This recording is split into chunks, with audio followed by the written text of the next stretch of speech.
All right, we're here with our daily discussion with ETBU head football coach Mark Sartain, winding up the 2011 Tiger football preseason training camp, however you want to say that, Coach.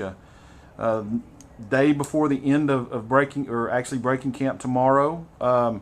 You guys have actually, I guess, one more workout tomorrow for your veteran guys, which will come after a newcomer freshman underclassmen scrimmage that you've got scheduled for 10 o'clock in the morning.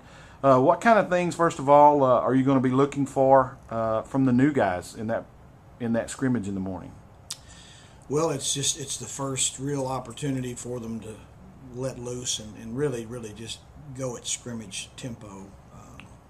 Taking backs to the ground, making it all real live football, and of course they understand it and realize that it's their opportunity, their last opportunity before we break camp and start preparation for an opponent to make an impression. To possibly get a plane ticket to Delaware or a bus ticket to wherever we go first, that kind of deal. So that's kind of why we do it, just for the underclassmen, because most of our older guys are established varsity guys.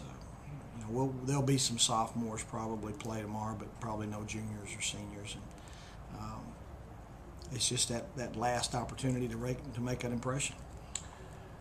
It seems kind of hard to believe for some people who aren't really looking at their calendars, but as we tape this 2 weeks from today, we will be in Delaware or on the way to Delaware. Actually, we'll leave on Thursday, so we would have been there last night. Yeah, so we will be in Delaware in exactly 2 weeks, getting ready to play a game, and you will begin in earnest preparing for Wesley at that point. Just kind of a beginning kind of deal. Just kind of give us an idea of what you guys are facing when you go up there in terms of a Wesley team that,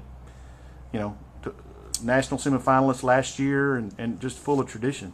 Well, they're kind of a hybrid type Division III team. They have a lot of the same attributes of an Upper Midwest Division III, the Wisconsin, Minnesota schools, in that they have some good size, big strapping offensive and defensive linemen. They're very healthy, and but then they also draw some skill players from the Baltimore area, from Jersey, from DC, and places like that.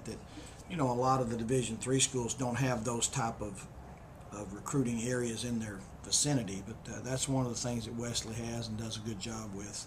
They're going to be a big physical team on defense.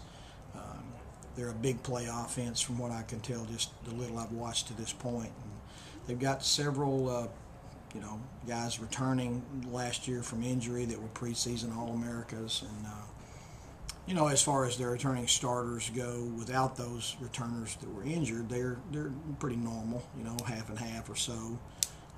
But tremendous football team, very, very, very, very commendable. And,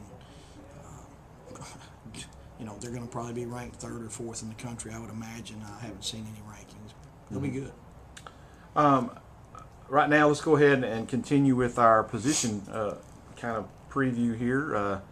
We have looked at the defensive line. We've looked at the offensive line. Let's move on to look at a set of receivers that you have this year that, quite honestly, when you watch some of our guys out on the field, our receivers, and particularly guys like Kwame Spikes and Tony Cabness and Jacob Stone in particular, they don't really look that impressive physically, but when the whistle blows, those guys just make plays and are getting better every day. Kind of talk about your returning receivers and what you have seen in camp thus far. Well, we're very pleased with their performance to this point. The older guys have come in with a great attitude and just give great effort. They're hard workers. You typically have to deal with some prima donnas in that position. We don't have that problem right now. It's just very pleasant group to work with. They're very selfless. They're executing our offense very efficiently, and those guys that you mentioned they're the little guys, so to speak, but they're speedy and quick. And one of the things that we've worked hard over the last 3 years to establish is field stretching speed at the wideout position, which we didn't have the first 2 years we were here. Our first 2 seasons, our fastest wide receiver was a 4.8.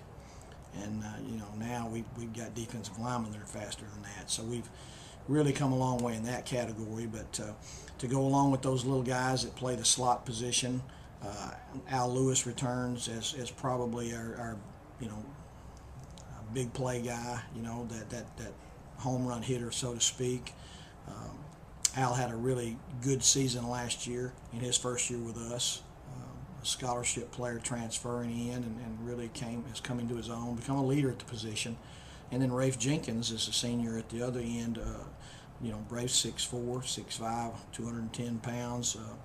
Come in good shape, looks much more fluid than he's looked in the past, and is catching the ball real well. So, we're excited about the veterans, and we've got several newcomers that are really nipping at their heels. We've got the kids from several good programs that have thrown the ball and caught the ball an awful lot in their career, that have come in and just it's just seamless for them. They don't have to.